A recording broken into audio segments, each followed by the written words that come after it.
So today we're talking more about ISTPs, the tactical realist, and the Myers-Briggs system. We'll learn more about what they're like, some key characteristics that you might see when you think about ISTPs and the Myers-Briggs system. 3 tips if you're an ISTP to be able to bring out your best, 1 stretch opportunity, and then 3 things that you can do to support your ISTP friends and coworkers. So keep listening. We're going to dig right in and talk about what ISTP stands for in the Myers-Briggs Type Indicator system. So that first letter is I. It stands for introverted. So we talk about introverts like battery powered. They need that time to recharge on their own. It can look different for folks, but it might look like, hey, I just need time on my own. I need time to read. I need time to walk. I need time to just relax when they've been around folks. So they can absolutely do anything, but they need that sort of battery power mode, and they need to recharge a lot. They also think through their thoughts rather than sort of talking them out. So oftentimes, one thing that we tell managers to support ISTPs is to be able to give them an opportunity to think through their thoughts before you ask them for it. So they can write it down and post it. They can jot it in a Google Doc or some kind of co-working space. But we really want to make sure that we get all the great thoughts from the ISTPs being introverted. Second letter in ISTP is S, and so that stands for sensing, meaning detail, chronological, specific. So these folks are really focused on the details, the practicalities, the here and now. The third letter is T, and so that stands for thinking.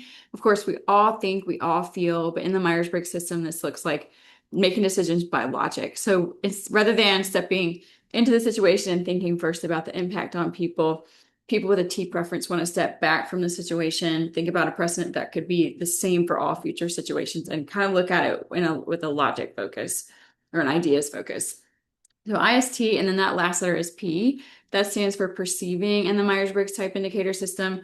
And so that means open-ended options, really looking at the environment and its options to be explored. And so that'll show us like what kind of activities and things ISTPs might be interested in, what characteristics we might see. So a few core traits that we pulled for ISTPs are pretty independent, they're introverted, they like to do things on their own and really work things out on their own. Often very practical with that S in their profile, and then analytical with a T. So they can often spend a lot of time thinking. They want to learn by doing as well. And so that SP, when you see that in their profile, they want to really experience and get their hands dirty. And so workplace strengths could look like hands-on problem solving. Like once there's a problem or challenge, they are really excited to be able to work on it on their own and to try to really get into the nitty-gritty detail and figure out how things work. They can often be cool under pressure and efficient. So these are a few workplace strengths that we might see based on their actions, their communication. We think that some famous ISTPs might be Olivia Wilde, Michael Jordan, Clint Eastwood, and Daniel Craig. If you're an ISTP, we're going to give you 3 tips that you can use to be able to maximize your strengths. You probably excel in things like systems and tools and really digging into problem solving for real world challenges. So to be able to stay at your best, tip 1 is to build in time for hands-on work.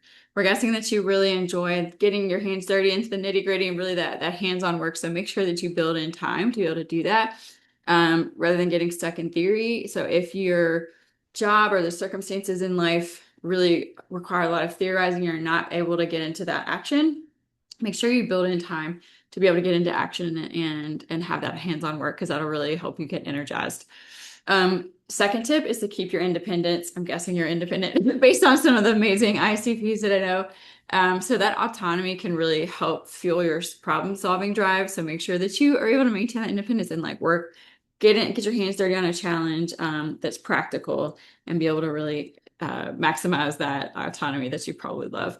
And then a third is just to honor your need for quiet. I'm guessing as an introvert that you really might really need that introverted time, that quiet time to be able to recharge. So make sure that you just own that and you build in time for that in your day, and let people know that you might need a little more space to process before responding. So if they're people who believe in different communication styles and different working styles, they'll understand and they will honor that time for you. A stretch opportunity for ISTPs is to loop others into your thinking, into the projects that you're doing. We know that you might be silent, you might be a really great independent thinker, independent worker, which is awesome, and make sure you honor that. And so that stretch opportunity is to be able to like trust some folks and bring them in to your thinking process, to the projects that you're working on, because we can all go farther faster together. So make sure that you loop others in there as well and kind of stretch yourself. If you work with an ISTP or you have a loved one who's an ISTP, we're going to give you 3 tips to support them and help them be engaged and energized.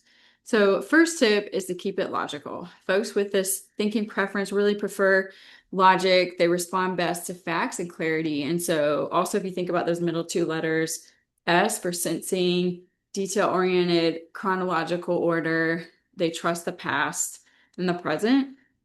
Folks who have that S as well as a T, that thinking preference, are really going to help, really going to want to stay focused on logic, on the practicality, on facts and clarity. So as much as possible, like try to help stay grounded in facts and clarity, not getting too lost in a theory.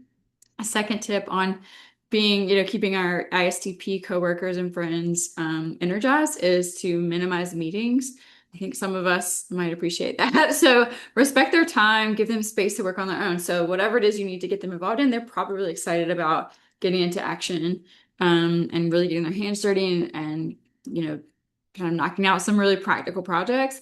So minimize those meetings, make sure they understand what you need and what's expected of them, and let them get to work and knock it out. They can often be really responsible and great independent workers. And then a third tip to support them is to give them tough problems. So they probably are like really excited about getting into that nitty gritty and solving practical problems. So make sure that you give them some tough problems. Why not challenge them? And again, just make sure that they are really clear on what the specifics are, on what the needed outcomes are, and they are gonna probably be great at being autonomous workers and getting that knocked out. If you're a person who enjoys the DISC profile as well, the DISC system, it looks at behaviors, whereas Myers-Briggs looks more at communication and working styles. They're both based on the work of Carl Jung. And so we see an overlap in that ISTPs often show high C behaviors like in DISC, so that can look like conscientiousness, and probably low I or influence behavior. That I in the DISC system is for like, you can see enthusiasm and all that. You probably won't see that outward a whole lot on the ICPs unless they're really getting into their work. But you might see that high C behavior, conscientiousness. And so it can look like the analytical, task-focused, independent thinkers. Really great people to have on the team and have in your life. So I hope that helped you guys. As you can probably tell, we really love to really dig into the specifics of things like the Myers-Briggs Type Indicator. If you want to learn more, if you're on your own leadership journey, want some personal coaching, we have online courses as well. And of course, we do team building and workshops, help people learn more about themselves, how to communicate better with each other, how to navigate conflict. So please reach out, www.kjconsultinggroup.com. Thanks.